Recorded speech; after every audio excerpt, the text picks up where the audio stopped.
there is, as we look at it, there is no bar in this provision. It simply says there will be benches and there will be judges who will sit on these constitutional benches. अब आप आ जाएं इसके साथ 3 पढ़ें. 3.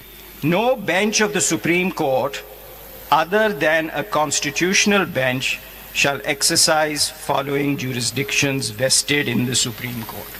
So this provision now says that the jurisdiction vested in the Supreme Court under these A, B and C, in your case it's the 184A wala, that jurisdiction will be exercised by the Supreme Court, right? By the constitutional bench of the Supreme Court. Now, for some reason we keep reading this as an ouster to say that no one else will do it. It doesn't, it simply says no other bench will do it. One question, one issue. The second is that even if we want to read it in that way to say that no bench other than a constitutional bench will exercise this jurisdiction. So chale, read it like that, that no other bench will. So it means a constitutional bench will hear a case on the original jurisdiction of the Supreme Court under 184, right? Yes. In which means that that bench, that constitutional bench will then interpret the Constitution, right? Yes. So then that bench, this bench, is now reading 191A and reading 191A1 and 3 and interpreting the Constitution, right? Yes. So then where is the bar? It is exercising the jurisdiction that has been given to it under 191A. It is reading the provisions of the Constitution and it is interpreting it.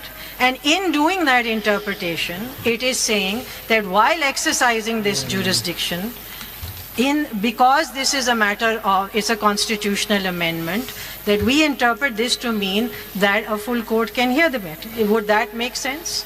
Rather than reading it as a bar? आप अपना बता दीजिए ना इसमें आपका क्या जवाब है? My lord, मैं तो ये कहता हूँ, मैं तो, you know, I'm just saying an alternate to a bar which we are seeing as something that is stopping. I mean, I'm speaking for myself that I, in the first case, said I don't see a bar. But if there is a bar and we want to say that there is a bar, then where is the bar? This provision says interpret the Constitution to the constitutional bench. I think this is a substitution of the rules.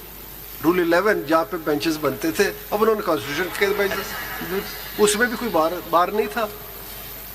देखिए वही जो rules में थे वो यहाँ rules में जो benches का concept था.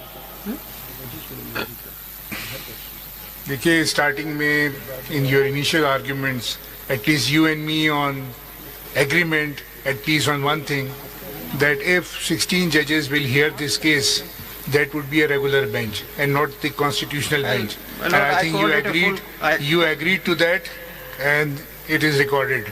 I think if the recording is looked at, I said that there is the full court, the original full court would hear it. Yes, anyway, my lord, I want to move on now. Okay, no, when we talk about the 16 judges, the 8 earlier and 8 these judges, can you agree that that would not be a constitutional bench? If it is a full court, that would be a regular court, regular bench, regular full court. If any bench if any sitting of the Supreme Court other than a constitutional bench is a regular bench, you don't want to that the new judges should not sit in these cases because they were not, or they were the beneficiary, or they were appointed after 26 constitutional amendment. So there is a dispute. One say that there is only bench and the other say that there is a full court, there is no bar. I am still asking, and for last many days we are doing this